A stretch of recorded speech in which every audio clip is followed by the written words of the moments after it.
Refraction of light chapter से एक छोटा सा टॉपिक है जिसको हम बोलते हैं थिक मिरर या multiple images in a thick plane glass plate. हमने क्या कर रखा है, आप जैसा कि डायग्राम देख रहे होंगे, ये है हमारा एक मोटा सा थिक ग्लास प्लेट, ठीक, या आप बोल सकते हैं एक मिरर है।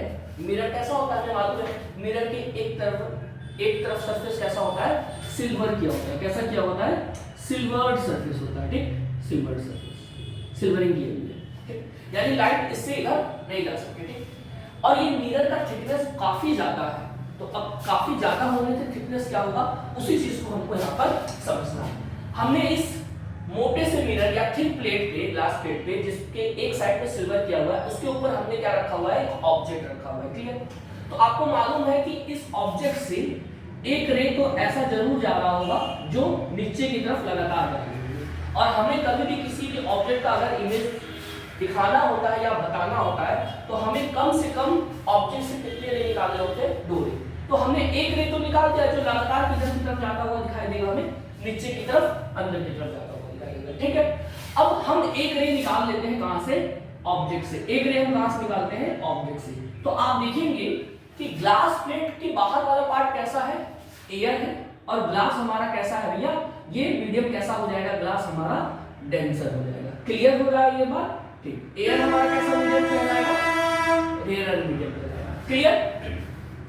जब इस ऑब्जेक्ट से एक लाइट एयर से किधर जाने का कोशिश करेगा, ग्लास से, इसका मतलब लाइट कहां से कहां जाने की कोशिश कर रही है, रेयर से डेंसर की तरफ जाने की कोशिश कर रही है। लाइट कहां से कहां जाने की कोशिश कर रही है, रेयर से डेंसर की तरफ जाने का कोशिश कर रही है। तो जब लाइट रेयर से डेंसर की तरफ जाएगी तो क्या ये सीधा जाएगी कि मूव कर जाएगी, बेंड कर जाएगी टुवर्ड्स नॉर्मल। जाहिर सी बात है कि जब रेयर से डेंसर जाएगी तो ये क्या कर जाएगी, बेंड कर जाएगी किधर की तरफ, टुवर्ड्स नॉर्मल की तरफ, ठीक। अब टुवर्ड्स नॉर्मल बेंड करने के बाद क्या होगा, वापस से क्या ये लाइट इस पार जा सकती है, नहीं जा सकती, क्योंकि हमने नीचे बेस में क्या कर रखा है, सिल्वरिंग कर रखा है। तो इस पॉइंट पर, इस पॉइंट का कुछ हम नाम दे सकते हैं। मैंने नाम दे दिया इस पॉइंट का, ए नाम दे दिया। क्या नाम दे दिया मैंने, इस पॉइंट का नाम दे दिया मैंने, ए नाम दे दिया, ठीक। चलिए यहां पे लिख देते हैं ए। मेरे ख्याल से आपको ये दिखाई दे रहा है कि नहीं दिखाई दे रहा है, जरा देखिए यहां पे ए, ठीक। अच्छा, अब लाइट यहां पे आने के बाद इस पॉइंट पर, ए वाले पॉइंट पर तो रिफ्लेक्शन हो गया, लेकिन इस पॉइंट पर क्या होगा, रिफ्लेक्शन होगा। तो रिफ्लेक्शन होने पे लाइट कैसा जाएगा, कुछ इस तरीके से जाएगी, लाइट कुछ कैसे जाएगी, इस तरीके से जाएगी, ठीक। तो अब क्या होगा यहाँ पर, अब यहाँ पर वापस से 2 कहानी हो सकता है, ध्यान से समझने का कोशिश करिएगा। एक कहानी ये हो सकता है कि लाइट क्या कर जाए, रिफ्लेक्शन कर जाए, लाइट की कुछ पार्ट रिफ्लेक्शन कर जाए, और लाइट की कुछ पार्ट बाहर की तरफ निकल के क्या कर जाए, रिफ्रैक्शन कर जाए। तो फिर आपका क्वेश्चन आएगा, सर क्या यहाँ पर ऐसा नहीं हुआ होगा? बिल्कुल बच्चों, यहाँ पर भी ऐसा हुआ होगा। क्या हुआ होगा कि जब लाइट रेयर से ग्लास में, यानी एयर से ग्लास में जाने का कोशिश कर रहा होगा, तो रिफ्रैक्शन की वजह से कुछ पार्ट तो अंदर चले गए और कुछ पार्ट कर जाएगी, रिफ्लेक्ट बैक कर जाएगी। क्या कर जाएगी, कुछ पार्ट रिफ्लेक्ट बैक कर जाएगी। तो अगर रिफ्लेक्ट बैक करेगी कुछ इस तरीके से, तो हमें बाहर से देखने पे ऐसा नजर आएगा कि ये लाइट कहां जाकर के मिलने वाली है, ये लाइट कहां पे जाकर के मिलने वाली है, यहां पे कहीं जाकर के मिलने वाली है। इसको हम बोल देते हैं, इसको हम बोल देते हैं I1 बोल देते हैं। क्या बोल देते हैं इसको, हम I1 बोल देते हैं, ठीक। कोई दिक्कत की बात नहीं। अच्छा, यहां तक तो बन गया। हमको इस कहानी को समझने के लिए 2 बातें बहुत जाननी जरूरी है। पहली बात कि थिक मिरर में 2 काम पक्के से होने वाला है। थिक मिरर में 2 काम पक्के से होने वाला है। क्या होने वाला है, एक तो रिफ्लेक्शन हो रहा है, यानी लाइट जिस मीडियम से आ रही है उसी में लड़ करके वापस चली जाएगी, और दूसरा काम क्या हो रहा है, रिफ्रैक्शन हो रहा है। क्या हो रहा है बच्चों, रिफ्रैक्शन हो रहा है, ठीक। तो हमें इस बात को समझना पड़ेगा कि जब लाइट थिक मिरर में क्या कर रही होगी, रिफ्लेक्शन कर रही होगी, तो लाइट की मोस्ट ऑफ द एनर्जी कहां पे जाएगी, रिफ्रैक्शन करेगी, और बहुत ही कम एनर्जी लाइट की क्या करेगी, रिफ्लेक्ट बैक करेगी। यहां पे जो लाइट की एनर्जी है वो बहुत ही क्या रहने वाली है, कम। इस बात को समझने का पूरा कोशिश करिएगा कि लाइट की एनर्जी क्या रहने वाली है, सबसे बहुत कम, और रिफ्रैक्शन वाले में लाइट की एनर्जी क्या रहने वाली है, बहुत ही ज्यादा। क्या रहने वाली है, बहुत ही ज्यादा रहने वाली है। इसका मतलब क्या है, इसका मतलब ये है कि जब ये लाइट ऑब्जेक्ट से निकल करके इस ए पॉइंट पे पड़ा तो एक दो कहां नहीं हुआ, कुछ रेज रिफ्लेक्ट बैक कर गई सेम मीडियम में और कुछ रे क्या कर गई, ग्लास में चल गई जहां पे रिफ्रैक्शन हम जिसे बोल रहे हैं। तो मान लीजिए कि अगर यहां से 100% लाइट आ रही है, कितनी आ रही है इस ऑब्जेक्ट से, 100% लाइट आ रही है। कितनी परसेंट लाइट आ रही है बच्चों, 100% लाइट आ रही है। तो इसमें से क्या होगा, ज्यादातर लाइट की एनर्जी कहां पे चली जाएगी, रिफ्रैक्शन कर जाएगी।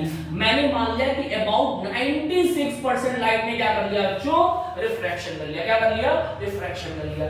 तो कितनी परसेंट केवल रिफ्रैक्शन कर पाएगी, 4% लाइट होगी जो केवल क्या कर पाएगी, रिफ्लेक्शन कर पाएगी। क्या ये बात क्लियर हो रहा है? अच्छा, तो इसी लाइट की वजह से जो रिफ्लेक्शन वाली लाइट है जो हमारे आंखों तक बाहर पहुंच पाएगी, वो वहां से अगर हम देखें तो इस रिफ्लेक्शन ऑफ लाइट की वजह से जो इमेज I1 बनेगा यहां पर, उसकी इंटेंसिटी मेरे ख्याल से 4% के अबाउट होगी। क्लियर है बात, जो पहला इमेज बना। ठीक, अब हम बात करते हैं दूसरे इमेज के लिए कि क्या और भी इमेज बनेगा, और आपको मालूम है कई इमेज बनते हैं यहाँ पर। ठीक, आइए देखते हैं दूसरा इमेज कहाँ और कैसे बनेगा। अच्छा, दूसरा इमेज, अब ये जो लाइट यहाँ पर, एक लाइट तो चली गई, रिफ्लेक्ट बैक हो गई जिसकी वजह से इमेज बन गया, और जो लाइट रिफ्रैक्शन करके वापस से सिल्वर सरफेस पे पड़ी थी, यहाँ से वो टोटली क्या कर जाएगी, रिफ्लेक्ट बैक कर जाएगी। रिफ्लेक्ट बैक करने के बाद फिर दो कहानी होगा, वापस से इस पॉइंट पर दो कहानी होगी, एक तो रिफ्लेक्शन करेगा और दूसरा रिफ्रैक्शन। तो रिफ्लेक्शन करके वो कहां चला जाएगा, मेरे ख्याल से इधर ही चला जाएगा। और रिफ्रैक्शन कैसा होगा,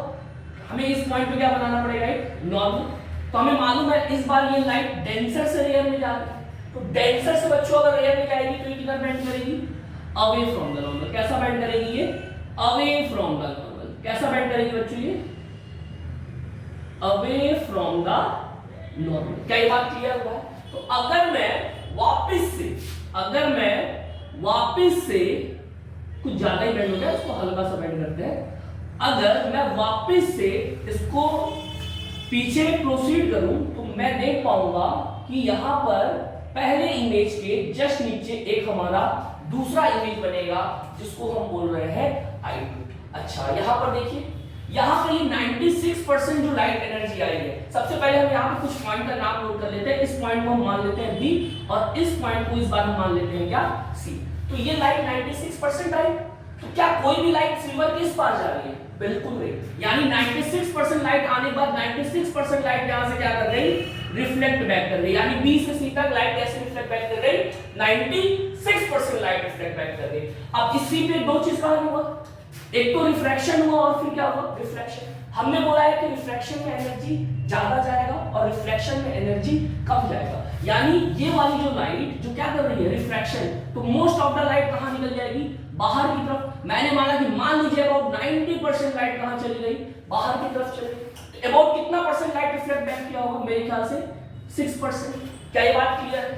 ओके, तो आप देख पाएंगे कि ये जो इमेज I2 बन रहा है वो कितने एनर्जी वाली इंटेंसिटी के रेट की वजह से बन रहा है, अबाउट 90% वाली लाइट एनर्जी के वजह से बन रहा है। यानी कि हम क्या ऐसा बोल सकते हैं क्या, I1 जो बना वो 4% वाली एनर्जी की वजह से बना और I2 जो बना वो लाइट एनर्जी की 90% वाली एनर्जी से बना।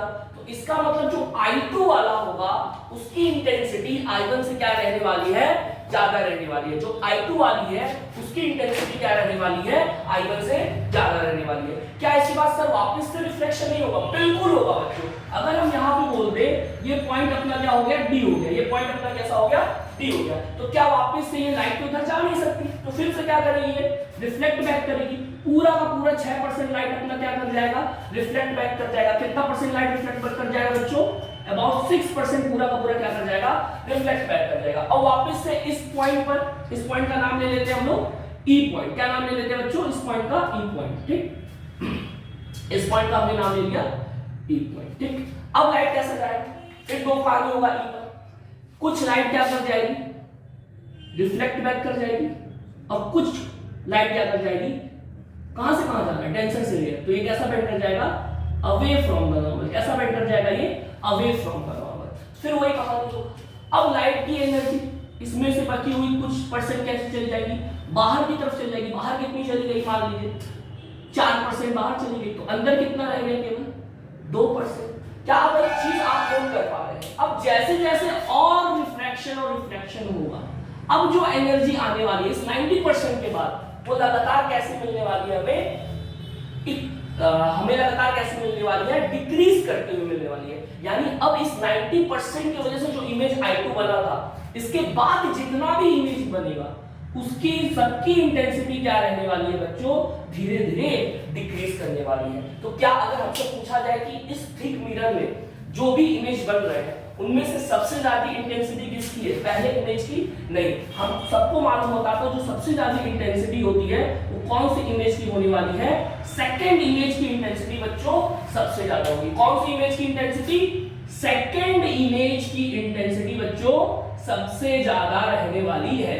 क्या अब आपको इस बात को रटने की जरूरत है कि आपने इस बात को समझ लिया? कैसे समझा? एक बार छोटे से में रिकैप कर लेते हैं पूरा।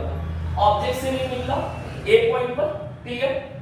ए पॉइंट पे कुछ पॉइंट रिफ्लेक्शन कर गया, कुछ पॉइंट रे क्या कर गई? रिफ्लेक्शन कर गई। हमने पढ़ा है कि रिफ्लेक्शन में लाइट एनर्जी बहुत कम जाएगी, रिफ्लेक्शन में लाइट एनर्जी सबसे ज्यादा जाएगी। तो हमने बोला कि जब O से, यहां पर देखिए जरा, जब O से लाइट A की तरफ जा रही है तो कितनी लाइट जा रही है O से A की तरफ?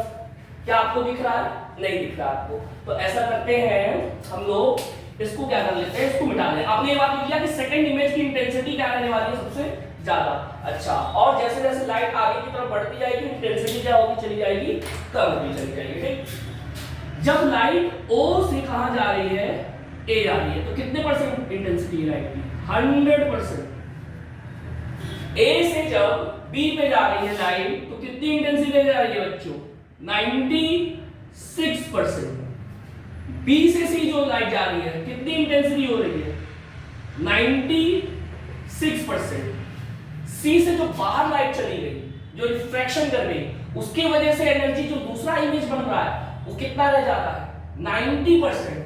और A की वजह से जो बाहर रह गया हुआ है उसमें इंटेंसिटी केवल कितना रह रहा है? 4%। अब हम देख पाएंगे B से C के बाद से C से D, अब लाइट की इंटेंसिटी लगभग कितनी रह गई? 6%। यानी कि इसके बाद लगातार एनर्जी क्या करती जा रही है? डिक्रीज करती जा रही है। क्या ये बात क्लियर हो रहा है बच्चों? आज का हमारा टॉपिक यही छोटा सा टॉपिक था, यहीं पे हमारा ये टॉपिक खत्म होता है। Thank you.